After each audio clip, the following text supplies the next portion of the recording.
एक सच्ची प्यार की कहानी, emotional love story in Hindi. एक बार एक लड़का था जो अपने दोस्त की शादी में जाने के लिए बहुत दूर से आया था। लड़का शादी में इसलिए गया क्योंकि यह उसके खास दोस्त की शादी थी और उसने अपने दोस्त से शादी में आने के लिए वादा भी किया था। उसका दोस्त चाहता था कि लड़का उसकी शादी में आए, इसलिए उसने उसे अपने घर बुलाया। उसने बहुत सारे दोस्त बनाए और शादी में खूब मौज मस्ती की। लड़का शादी के दौरान एक ही जगह पर रहा और अपने दोस्त के परिवार के कई लोगों से दोस्ती की। उसकी मुलाकात एक लड़की से भी हुई जो उसके दोस्त के रिश्तेदार की दोस्त थी। 3 दिन की शादी के दौरान उन्होंने खूब बातें की क्योंकि उन दोनों के पास खाली समय था। लड़के को लड़की पसंद आने लगी जो उसके दोस्त के परिवार की दोस्त थी। लड़की को नहीं पता था कि लड़का उसे पसंद करता है। उन्होंने एक दूसरे के फोन नंबर एक्सचेंज किए और लड़के की शादी के बाद भी दोस्त की तरह बात की। लड़का और लड़की 1 साल तक दोस्त रहे, लेकिन वे एक दूसरे की भावनाओं को नहीं जानते थे।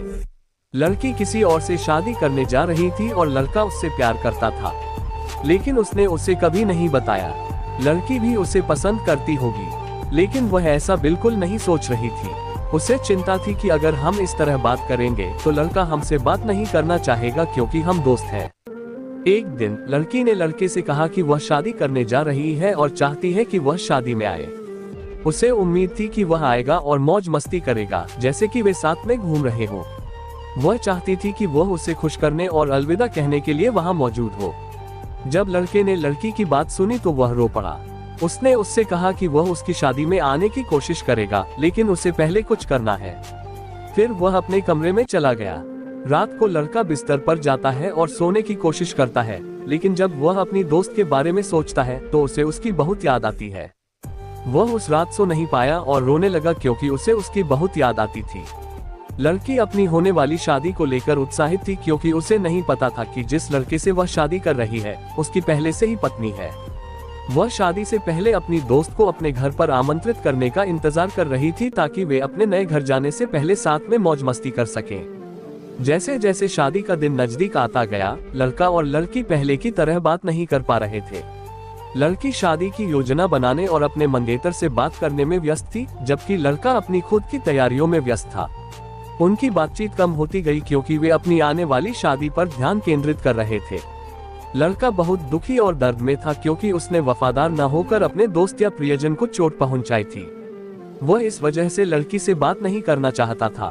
लड़के की जल्द ही शादी होने वाली है और वह नहीं चाहता कि लड़की को पता चले क्योंकि वह परेशान हो जाएगी। शादी से कुछ दिन पहले लड़की ने लड़के को फोन किया और पूछा कि वह कब आएगा। लड़का उसी दिन आने के लिए सहमत हो गया। Sad emotional love story in Hindi. थोड़ी देर बाद शाम को लड़का लड़की की शादी में चला गया। उसने घर की सजावट और कामों में मदद की। अगले दिन लड़की अपने ससुराल के लिए रवाना हो रही थी। लड़के को अपने प्यार को अलविदा कहने का दुख था, लेकिन लड़की उतना नहीं रोई जितनी वह विदा होते समय रोई थी।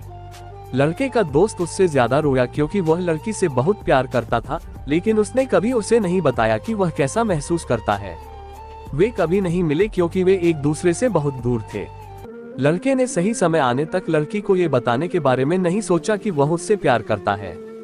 उसने उसे यह बताने की योजना बनाई कि वह उससे प्यार करता है और भविष्य में उससे शादी करेगा। लेकिन उसने अपना प्यार जताने के लिए बहुत इंतजार किया। जब तक लड़की बड़ी हुई, उसके माता पिता उनके रिश्ते के बारे में सोच रहे थे। इस वजह से लड़की और लड़का एक साथ नहीं रह पाए। यह emotional love story in Hindi उन लोगों के बारे में है जो सीखते हैं कि जिस व्यक्ति से आप प्यार करते हैं उसे यह बताना जरूरी है कि आप कैसा महसूस करते हैं। अगर आप अपनी भावनाओं को व्यक्त नहीं करते हैं तो आप जिससे प्यार करते हैं वह किसी और के साथ हो सकता है।